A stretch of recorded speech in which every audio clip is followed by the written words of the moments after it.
சிக்கனை நல்லா அலசி மஞ்சள் பொடி போட்டு நல்லா அலசி எடுத்துக்கிட்டோம். இப்போ அலசி எடுத்துக்கிட்டு என்ன பண்ண போகிறோம்னா, சிக்கன் 65 மாதிரியே சிக்கன் 95 செய்ய போகிறோம்.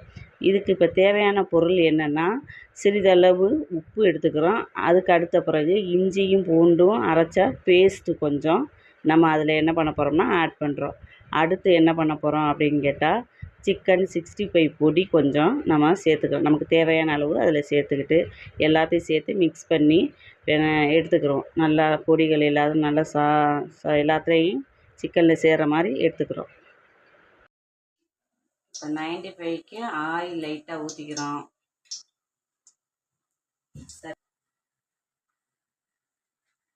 சோம்பு கொஞ்சம் போட்டுக்கிறோம்.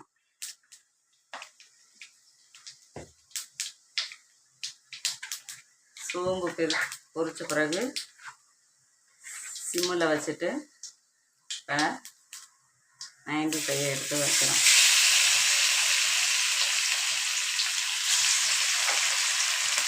ஒவ்வொரு பீஸாக கையில் படாமல் எடுத்து போடுங்க.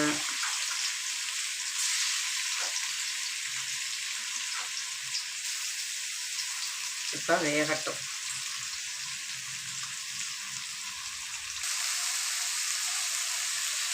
கிளறி விடணும்.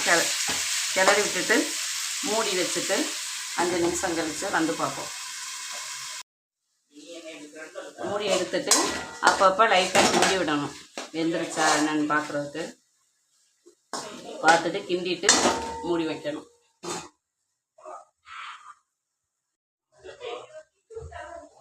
இப்போ மூடி எடுத்துட்டு அப்பப்போ சிக்கனை கிண்டி விடணும். அப்போ தான் நல்லா வேகும். மறுபடியும் மூடி வைக்கிறோம்.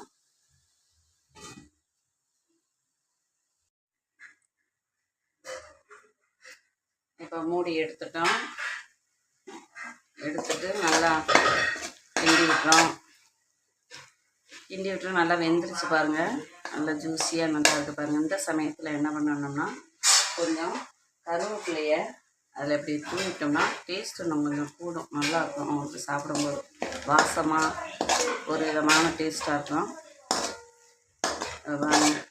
அப்படியே சிக்கன் 65 மாதிரியே வந்துருச்சா பாருங்கள். ஆயிலும் அதிகமாக சேர்க்காமல் குழந்தைகளுக்கு சிக்கன் 65 டேஸ்ட்லேயே நம்ம இப்படி குழந்தைகளுக்கு கொடுத்தோம்.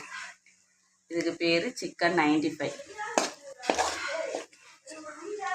பிடிச்சிருந்துச்சுன்னா ஷேர் பண்ணுங்கள், சப்ஸ்கிரைப் பண்ணுங்கள், லைக் பண்ணுங்கள்.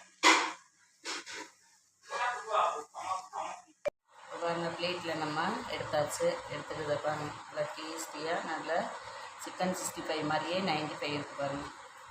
நல்லா டேஸ்ட்டாக இருக்கும். சாப்பிட்டு பாருங்கள்.